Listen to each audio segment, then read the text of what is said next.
The Essendon case ended in court yesterday, the judge's decision some time off. Basically, to oversimplify it, the argument is the investigation into the Essendon supplement saga was illegal because it was a joint investigation between ASADA and the AFL. There's been some extraordinary stuff in court. The coach, James Hird, said he disagreed with a lot of what the club said and he was effectively bullied by the AFL into accepting what he did.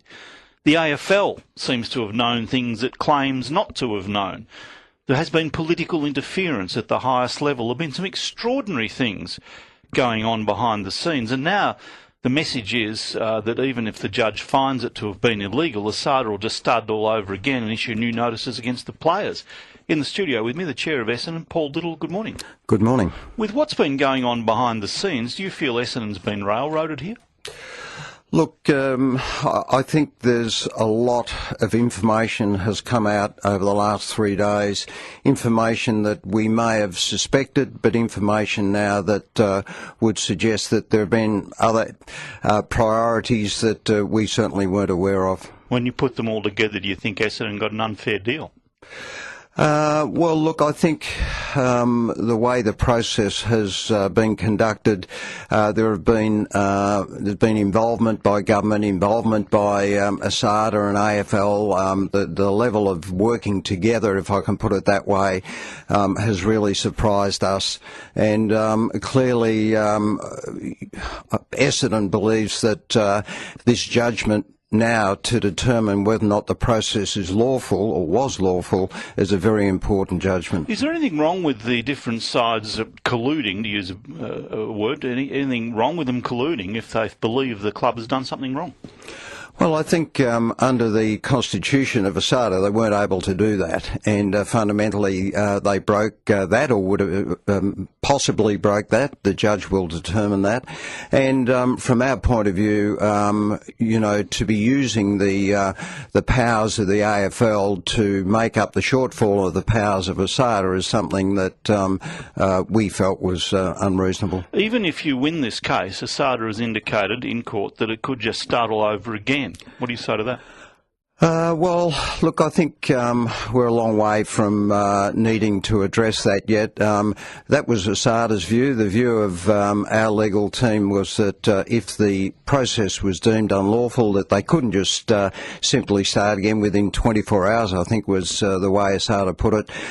We believe if the process was unlawful, the information can't be used. It can be recollected, so to speak, but I think the government would need to take a view now on whether this is in the best interests of the community generally and sport generally, and at this point in time that's not clear. So you're saying that you think the government should, if you win this case, the government should step in and put an end to it? Look, I would love to be able to engage with the Sports Minister. I haven't been able to do that at this stage, simply to understand the priorities from the government's point of view. I think, given that the court case is now finished, I'm hopeful that I can perhaps do that. And what would you ask him to do? Well, I will ask him to try and find a circuit breaker. I think if the whole community's got deal fatigue with this investigation, and if the Sports Minister's able to help us find a way through it, then I think that's in everyone's best interest. But we have seen political fiddling, according to the evidence in court, political fiddling behind the scenes from the previous Labor government. Would you be inviting more?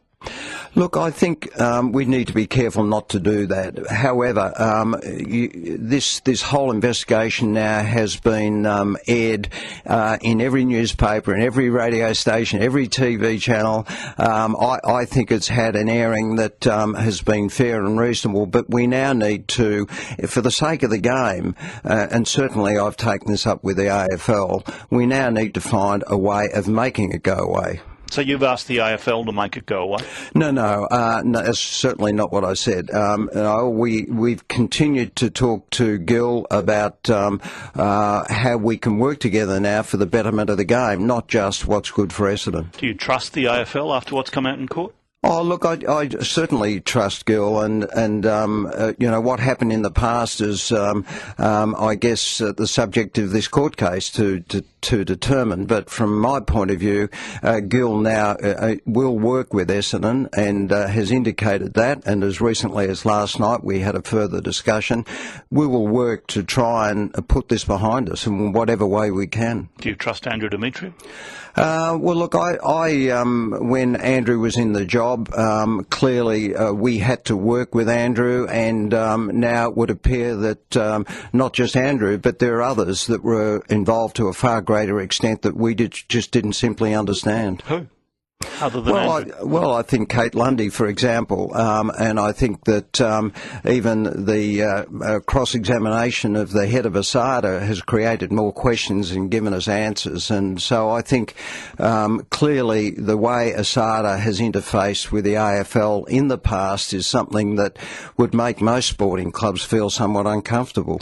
Were you surprised by the level of political involvement here, including the Prime Minister's office?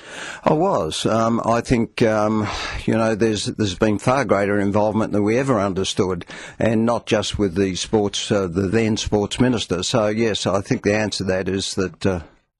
Well, you say feel uncomfortable. Sydney Sports Club would feel uncomfortable about ASADA. Does that mean that ASADA needs reforming, reworking, reorganising? Well, look, I think as a very minimum, there appears to be somewhat of a void between the Constitution that sets down how ASADA is meant to behave and perform and what happened in this case. So at a very minimum, I think there's some rethinking needed, yes.